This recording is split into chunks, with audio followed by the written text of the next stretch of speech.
It was a sleepy week in Washington, but not in American politics. They had nothing. How do you impeach? You had no crime.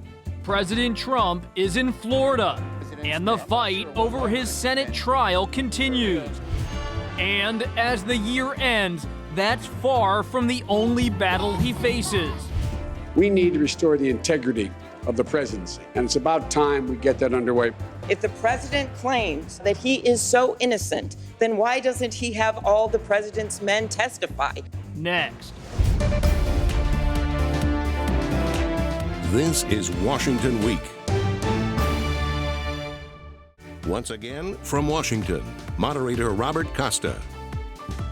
Good evening. Is the outcome of President Trump's upcoming impeachment trial all but certain? For weeks, Senate Majority Leader Mitch McConnell has been saying yes, predicting Senate Republicans will acquit the president. But there was some movement this week, some flashes of uncertainty. Senator Lisa Murkowski of Alaska, who has broken with the GOP on major votes in the past, spoke to a local reporter and said she does not approve of McConnell's alliance with the White House. In fairness, when I heard that, I was disturbed. To me, it means that we have to take that step back from being hand in glove with the defense. And Senator Doug Jones of Alabama, perhaps the most vulnerable Senate Democrat, told ABC News in recent days that he remains undecided. I'm trying to see if the dots get connected. If that is the case, then I think it's a serious matter. I think it's an impeachable matter. But if those dots aren't connected and there are other explanations that I think are consistent with innocence, I will go that way too. Joining us tonight, Kimberly Atkins, senior news correspondent for WBUR, Boston's NPR news station. Amna Nawaz, senior national correspondent for the PBS NewsHour. And Bob Woodward, associate editor of The Washington Post and author of Fear, Trump in the White House. Welcome to all of you.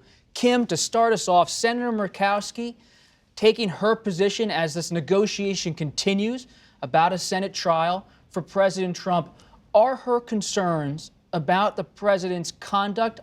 Is it about the substance of impeachment, or is it about the process? Well, it seems so far to be about the process, because when Mitch McConnell was talking about working with the president, Mitch McConnell was talking about this quick trial that he expects. I think that is what's troubling. And it reminds me of the confirmation hearings of Justice Brett Kavanaugh in the way. Remember then, it was Republicans, then led by Jeff Flake, who wanted to take a step back. All of a sudden, there was the request for that additional FBI probe. It was short. It was, very constricted in what it was, but it gave Republicans a chance just to pump the brakes a little bit as the pressure ratcheted up. And it seems like that's what Senator Murkowski is interested in doing. I could see her possibly convincing other more moderate Republicans like Susan Collins or Senator Mitt Romney or Cory Gardner, other people who are vulnerable, who are facing re-election too, to get behind a plan on the rules when they're setting the rules of how this goes,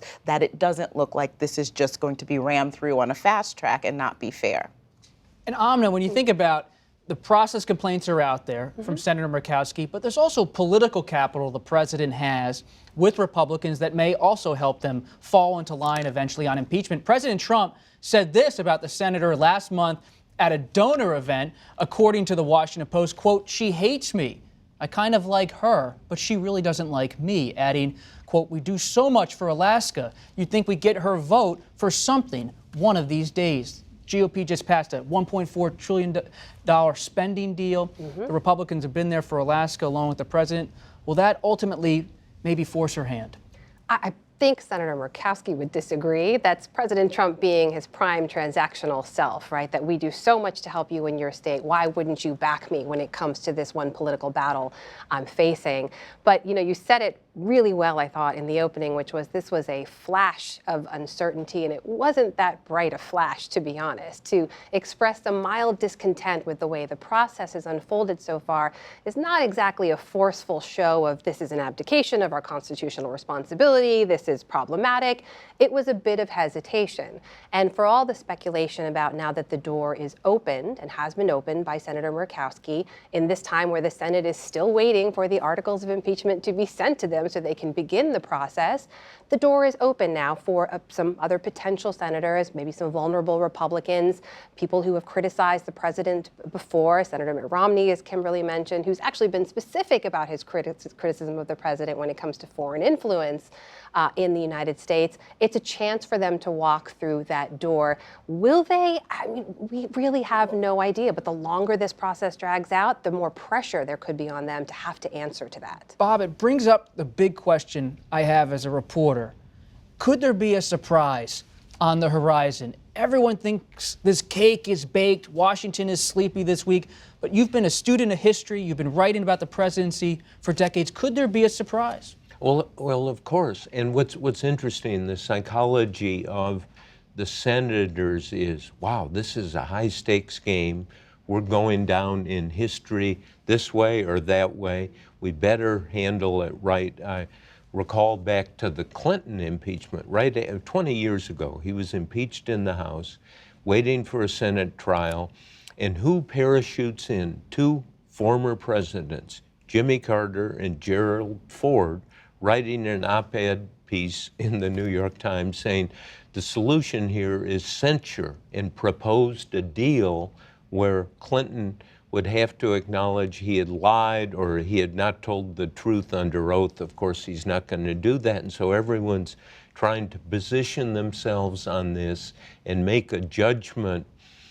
Is there some compromise? We know politicians are always looking for some middle ground.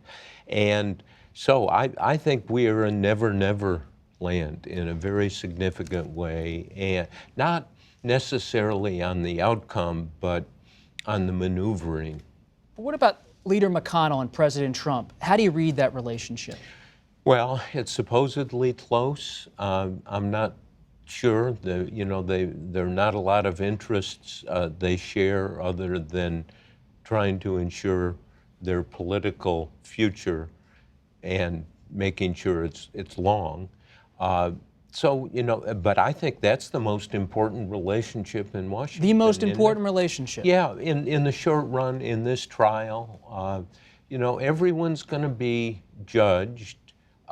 People in our business are still looking at Trump, the Trump presidency. I think there is an effort, I know, second Trump book I'm working on, to look in other areas that don't have to do with Ukraine. And there's a lot of research to do, a lot of reporting. And I think there has to be an effort to get Trump's side as much on all of these issues. And you think about all the other issues that are out there. That's part of the challenge that's confronting House Democrats. Speaker Pelosi, who's holding up the articles of impeachment from the Senate. There was news this week. House Democrats counsel Doug Letter suggested President Trump could be impeached twice if witnesses such as former White House counsel Don McGahn are forced to testify.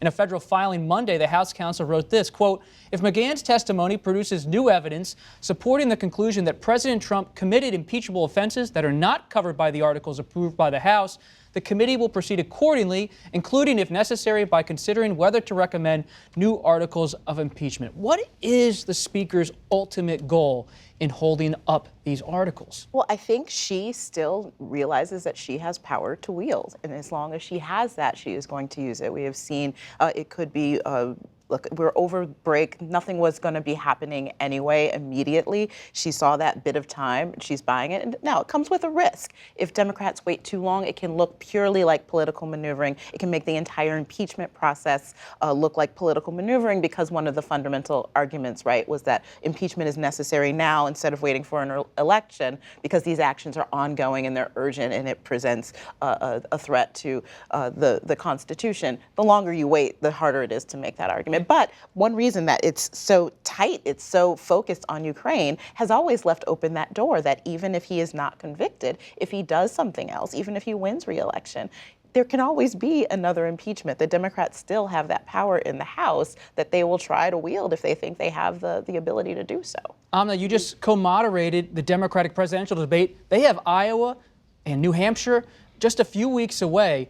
Are they in lockstep with Speaker Pelosi in this delay? Well, let's be clear. All of the 2020 Democratic primary candidates have said that they support the impeachment inquiry, right? Beyond that, some of the candidates who are currently in the Senate, who would be jurors in that trial, have been walking a very fine line, trying to maintain at least an air of impartiality because they know what their constitutional duty would be. And they are saying, I'm going to reserve judgment. We're going to follow the process and allow it to unfold. That said, to Kimberly's point, the longer that this sort of plays out, the longer there is any kind of a gap, and there are diminishing returns if it goes too long, but a lot of those vulnerable GOP senators we mentioned already will continue to face questions about where they stand, whether they agree with Murkowski, whether they have their own hesitations. And we all remember back in October when Cory Gardner was pinned down in a hallway by a reporter and asked repeatedly, 3, 4, 5 times, is it okay for the president to invite foreign influence into domestic politics, to look into a domestic political rival? And he didn't answer each time. It was incredibly damaging for him. More than half of his state supports the impeachment inquiry, at least right now. It's a tenuous position for a number of these senators to hold. Bob, when you think about President Trump, there was a headline in Roll Call newspaper this week, Mar-a-Limbo. He's just waiting to see what happens with the Senate trial. But when you look at this process and compare it to Watergate, in terms of the evidence, Democrats keep looking for more documents, more witnesses. They're trying to perhaps bolster their case.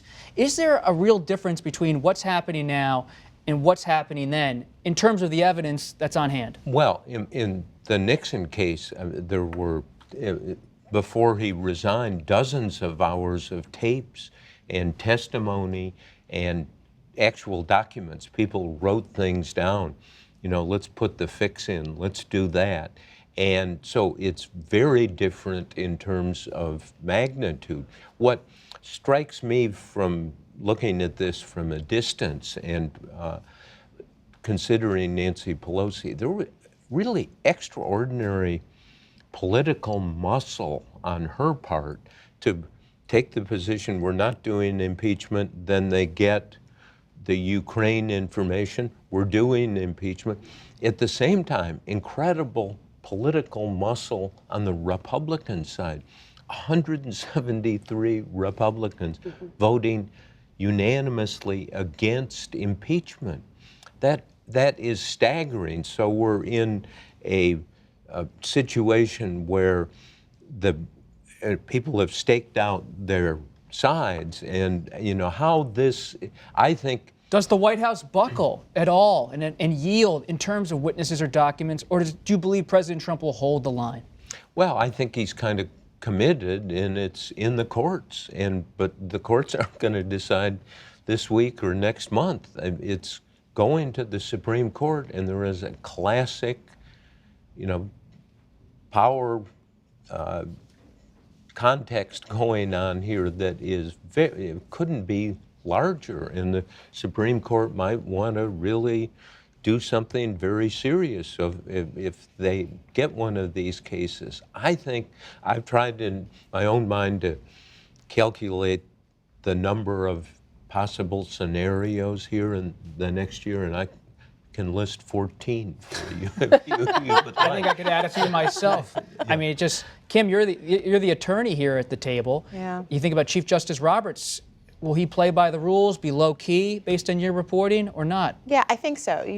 I've seen from covering the Supreme Court and covering politics that Chief Justice John Roberts is not a guy who wants to take on take the political wand and run with it. He is very aware about his role as the Chief Justice of the United Supreme Court and the role of the court and the reputation of the court. He will be equally as concerned that this look like a fair process. This looks like he did his job, and I think there will be pressure by Donald Trump, maybe through his Twitter account, that Chief Justice John Roberts is one of the people who are there to protect him, and he doesn't see his role that way. Let's step back for a second. We're at the end of the year. This is the last show of 2019, and it's a year that ends with a standoff, and that's not that surprising, because if you remember, at this time last year, the U.S. government was shut down as President Trump clashed with Democrats over funding for a border wall, and that did not end until late January. Immigration, since then, has remained front and center. Amna co-moderated this month's Democratic presidential debate and had this exchange with Mayor Pete Buttigieg of South Bend, Indiana. You said last month that the U.S. owes compensation to children separated from their families at the southern border. The consensus among child welfare experts is that those thousands of children will likely suffer lifelong trauma as a result of that separation. Are you committing, as president, to financial compensation for those thousands of children? Yes, and they should have a fast track to citizenship, because what the United States did under this president to them was wrong, and we have a moral obligation to make right what was broken. Amna, a year on from that immigration standoff, that shutdown, where are we? Where is the United States in terms of immigration policy? Where is President Trump? You know, if there's one thing President Trump has succeeded in doing, it is raising immigration back to a top issue when it comes to American voters, even making it a voting issue around this identity issue and who we are as Americans, who should be allowed to become an American. And it hasn't been that way for many, many years.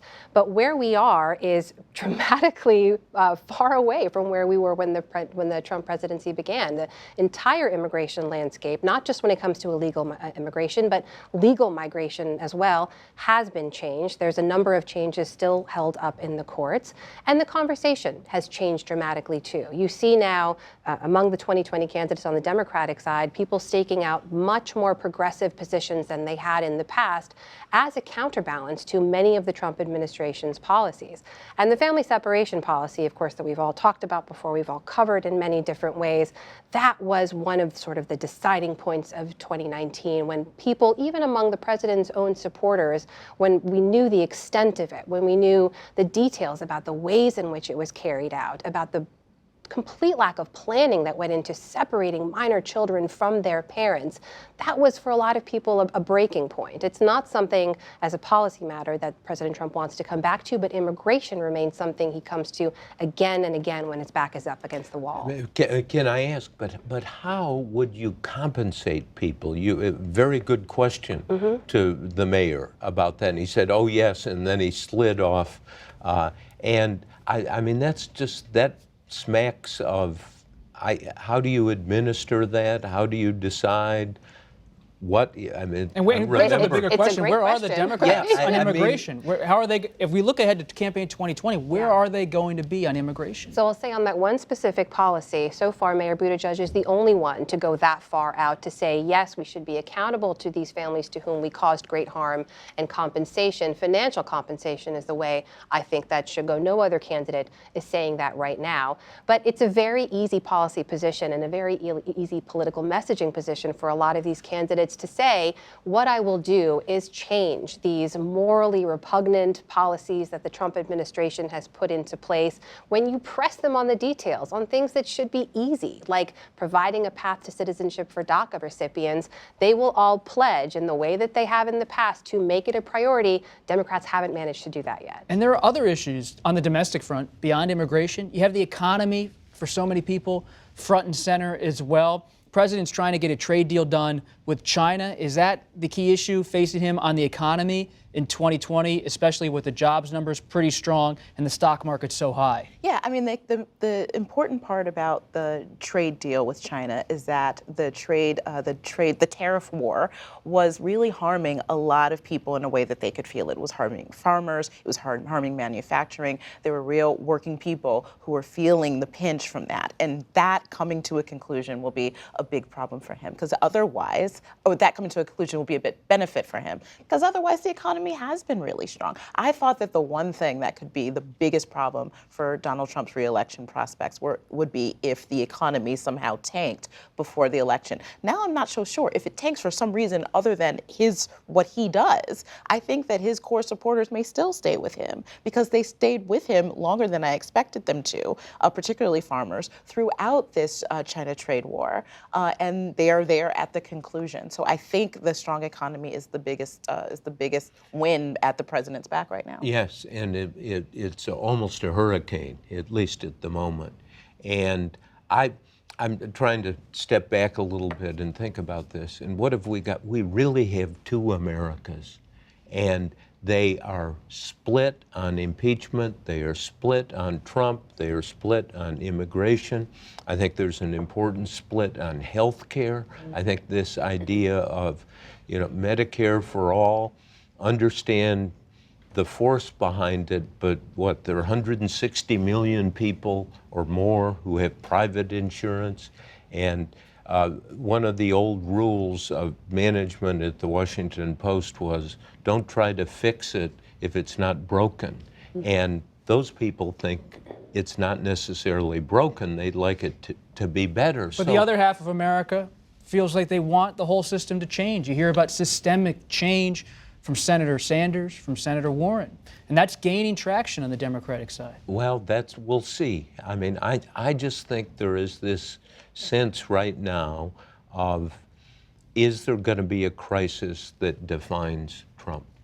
If it's the economy, that hurricane at his back, you say and you're right, the Trump supporters stick with him, but I think there are lots of people who really don't like him who are sticking with him because of the economy. What's your perspective, reporting-wise, when you're sitting on that debate stage, moderating, talking to them about health care?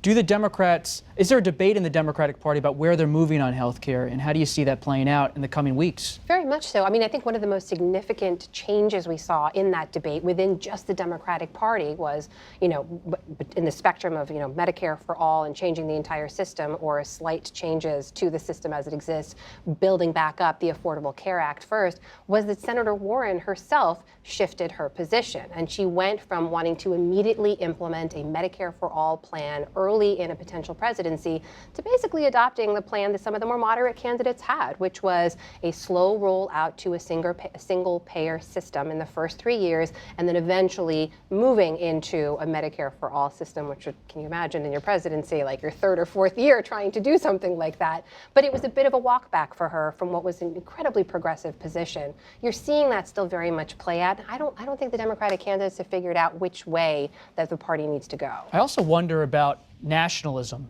You look at President Trump's message in 2016 on issues like immigration. You look at the UK, Boris Johnson, the Conservatives winning over there just a few weeks ago. Is nationalism, President Trump's message on race, immigration, identity, is that again at the heart of his 2020 message? Yes. I mean, look, everything that Donald Trump has done in terms of policy echoes what he said on the campaign trail. And there has been no reason to believe he would change that, because he really hasn't suffered any, aside from the impeachment, which is its own specific thing, really hasn't suffered any pushback to that. He really hasn't paid any political price for all those things. He thinks that that's what his supporters want. By and large, he's right. And he is giving everyone the nationalistic part, he's given them that. Conservative judicial appointees, he's given them that. He is checking all of those boxes that he laid out during his campaign. And I don't see any reason that he thinks that he needs to change that. The Democrats will have to change their message in order to defeat it. It sounds like you think he's going to be reelected. I think, and it depends on the Democrats. Yes. I think all of the factors that led to Donald Trump's election are still there. The difference, the X factor, is going to be the Democratic candidate and how that candidate campaigns. See, nationalism is a little fuzzy, I think. I think what it is, in the way Trump looks at it and practices it, is being tough, being a hard ass in almost every opportunity that comes his way. And that's very appealing to people in this. I think this is an era of, on the international front, great instability, great risks are being taken. It's not clear what the policies are, but there he is, and he can tweet anything. As you know, people who work for him wake up at 3 a.m. in a cold sweat. My God, what has he tweeted? And if he's tweeted nothing, they can go back to sleep for 3 more hours and then check for the 6 a.m. tweet. I mean, it is tough, tough, tough. And I think I was fascinated that you say he's been successful on immigration. You mean politically. Absolutely. In his eyes. In his eyes, Yes. absolutely. I mean, you look back even to the 2018 midterm elections, what message did we hear from President Trump and the White House again and again and again? It was not just the economy's doing well, it was we need to fix immigration. We have to leave it there. We could talk all night. And thank you for sharing your evening with us. And this year, it really is appreciated. On behalf of our whole team, I wish you only the best in 2020. In the meantime, we will continue this talk and conversation on The Extra with a focus on President Trump and foreign policy. It airs live on social media and is later posted on our website. I'm Robert Costa. Good night.